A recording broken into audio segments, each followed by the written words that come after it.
Why humanity is always marching towards self-destruction. The dark warnings of philosophy. Have you ever felt it? That quiet, unsettling suspicion that no matter how advanced humanity becomes, no matter how many problems we solve, we are somehow always circling back toward destruction? It's a thought that lurks in the background of history. The rise of great empires, followed by their collapse. The invention of tools that promise liberation, only to be turned into weapons. The moments of peace that dissolve into chaos. And maybe, if you're honest, you've noticed the same pattern within yourself. The cycle of building and destroying, of creating meaning only to sabotage it again. Why does humanity, at the peak of its triumphs, seem to plant the seeds of its own downfall? Why is self-destruction not the exception, but the rule? This is the question philosophers have asked for centuries. From Plato warning about democracy collapsing into tyranny, to Nietzsche predicting the decay of values in the modern age, to Bonhoeffer's chilling theory of how stupidity, not malice, paves the way for catastrophe. And today, you and I must ask it again. Not as a distant curiosity, not as an abstract idea, but as a mirror, one that forces us to confront the uncomfortable truth. Perhaps humanity doesn't stumble into self-destruction by accident. Perhaps we are drawn to it. Every great civilization that has ever existed has fallen.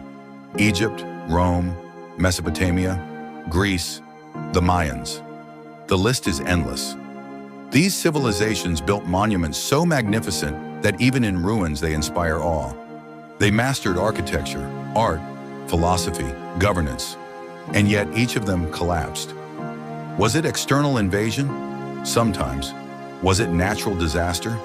Occasionally. But more often than not, the true cause was internal decay. Corruption, arrogance, division. The very structures that once made them strong became the instruments of their demise.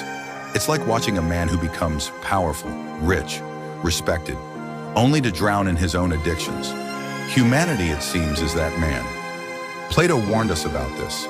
In the Republic, he described how democracies, societies built on the promise of freedom, inevitably decay into tyranny. Why? Because when freedom becomes excess, when discipline erodes, people begin to crave authority again. They become tired of responsibility, tired of chaos, and they welcome the strong man, the tyrant, the one who promises order. And so the cycle repeats. Freedom to chaos, chaos to tyranny, tyranny to collapse. If this feels familiar, it's because you've seen it in headlines. You've seen it in your country. You've felt it in the tension of politics today. It's the same story, retold endlessly with new characters and new costumes. But here's the uncomfortable part. This cycle doesn't just happen on a societal level, it happens in you. Think about the times you've worked hard to achieve stability, only to sabotage it. Think about the goals you've reached, only to abandon them. Think about the relationships you've nurtured, only to poison them. You rise, you fall, you rebuild, you collapse. Civilization is not some abstract other. It is the collective mirror of the individual human heart. Nietzsche called this the eternal recurrence. Not just the recurrence of history, but the recurrence of the same mistakes, the same tragedies, the same self-inflicted wounds. Humanity, Nietzsche believed, is trapped in a loop, not because of fate, but because of its own inability to break free from its nature. And here's the paradox. We are both the builders and the destroyers. We invent medicine that saves millions, but also weapons that can wipe out millions more. We create technology to connect us, then use it to divide, distract, and control. Our brilliance and our stupidity are inseparable. So maybe the real question is not, why does humanity destroy itself? But why does humanity need to destroy itself? Look around at the present moment. We are wealthier, healthier, and more technologically advanced than ever before. And yet, mental illness, anxiety, depression, loneliness, these are at epidemic levels. Our machines get smarter, but our souls feel emptier. Our buildings get taller, but our trust in one another gets smaller. It is as if we are running faster and faster, building higher and higher, toward a cliff we refuse to acknowledge. Bonhoeffer once said that stupidity is more dangerous than malice.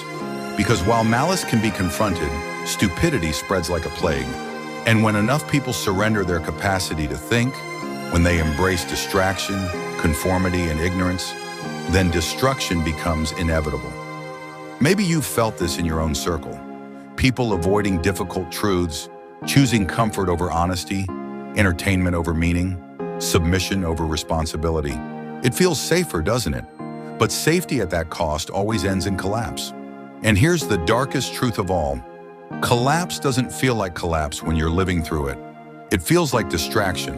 It feels like entertainment. It feels like normal life. Until suddenly it doesn't. If self-destruction is inevitable, the question is, what drives it? One answer comes from Nietzsche. He argued that human beings cannot endure the absence of meaning. If the old gods die, if the old values collapse, we will create new idols, no matter how destructive, simply to avoid the abyss of nothingness. That is why societies invent myths, religions, ideologies, and even cults of personality around leaders. Not because the ideas are true, but because they protect us from chaos. The tragedy is that these very idols, once worshipped, often lead us straight into ruin. Look at the 20th century. Ideologies promised salvation: fascism, communism, nationalism. Each promised a better world, but delivered mass graves. Humanity clung to these systems not because they were good, but because the alternative, freedom in the face of uncertainty, was too unbearable. Erich Fromm called this the escape from freedom. He argued that people would rather give up their liberty and submit to authority than face the terror of true independence. And in that submission, destruction is born. But here's the twist. This isn't just about politics. This is about you. Think about the lies you tell yourself just to feel secure, the illusions you cling to so you don't have to face the uncertainty of real change. How many times have you chosen the comfort of a toxic routine over the frightening possibility of transformation? That is self-destruction, slow, subtle, dressed up as safety. We think collapse comes with fire and blood, but often it comes quietly, disguised as compromise. One decision to stay silent when you should speak. One decision to